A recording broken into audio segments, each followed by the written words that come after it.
Hello guys, ഇന്ന് അങ്ങനെ college day വ്ളോഗാണ്. കോളേജിൽ പോയപ്പോൾ അവിടെ നിന്ന് ഇങ്ങോട്ട് വീഡിയോ എടുക്കുന്ന ആൾക്കാരെ അപ്പം ഞങ്ങൾ അങ്ങോട്ട് വീഡിയോ എടുത്തു. അത്രേ ഉള്ളൂ അത് കാണാൻ, വേറൊന്നുമില്ല. പിന്നെ ഞങ്ങൾ ജസ്റ്റ് ഒന്ന് ഉച്ചയ്ക്കായപ്പോൾ ഒന്ന് താഴെ പോകാമെന്ന് വിചാരിച്ചു. അങ്ങനെ താഴേക്ക് വെറുതെ നടക്കുന്ന ആൾക്കാരെ കാണുന്നു. അപ്പോൾ ക്യാമറ കാണുമ്പോൾ മറച്ച് നിൽക്കുന്ന ആൾക്കാരാണ് ഇവരൊക്കെ. പെട്ടു എന്നറിയാം, എന്നാലും അവർ നിൽക്കുന്ന ആ കോൺഫിഡൻ്റ് ആണ്. അശ്വന്തും വിഷ്ണുവൊക്കെ ഇപ്പോൾ കോൺഫിഡൻ്റ് ആയി. എന്താ വെച്ചാൽ സ്ഥിരം തന്നെ അവരെ തന്നെയല്ലേ. പിന്നെ 2 പേരാണ് വരുന്നത്. അവർക്ക് വീഡിയോ എടുക്കുന്നതെന്ന് മനസ്സിലായി, എന്നാലും അവർ ആറ്റിറ്റ്യൂഡൊക്കെ ഇട്ട് വരുന്നുണ്ടോ, അതുകൊണ്ടാണ് അവർ. പിന്നെ ഇത് ബൈക്ക് വിൽക്കാൻ നോക്കുന്ന അഭിരാമനാണ് കാണുന്നത്. പിന്നെ ഇതുണ്ടോ, അവിടെ ഉണ്ടാകുന്ന ഹർഷൻ്റെ ബുള്ളറ്റ് എടുത്ത് പൊക്കുന്ന അശ്വന്തിനാണ് നിങ്ങൾ കാണുന്നത്. അവന് ഫോട്ടോയൊക്കെ എടുക്കാൻ വേണ്ടിയാണ് എടുത്ത് പൊക്കുന്നത്. അതിൻ്റെ ഇടയ്ക്ക് അവൻ പെട്ടു.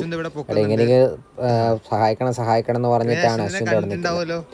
പിന്നെ ഞങ്ങൾ അവിടെ നിന്ന് നേരെ ബാസ്കറ്റ് കളിക്കാൻ വേണ്ടി പോയി. കുറേ നാളായി ബാസ്കറ്റ് കളിച്ചിട്ട്. അങ്ങനെ ബാസ്കറ്റ് കളിക്കാൻ വേണ്ടി പോയി. കഴിഞ്ഞ പോലെ ഞങ്ങൾ യൂണിവേഴ്സിറ്റിക്ക് വേണ്ടി വെറുതെ കളിച്ചായിരുന്നു. വെറുതെ അല്ല, കളിച്ചു. പിന്നെ അവിടെ ഞങ്ങൾ മെല്ലെ അങ്ങ് ഇറങ്ങി. അപ്പോൾ ഇന്നത്തെ വീഡിയോ അത്രയേ ഉള്ളൂ. അപ്പോൾ ബൈ ഗൈസ്.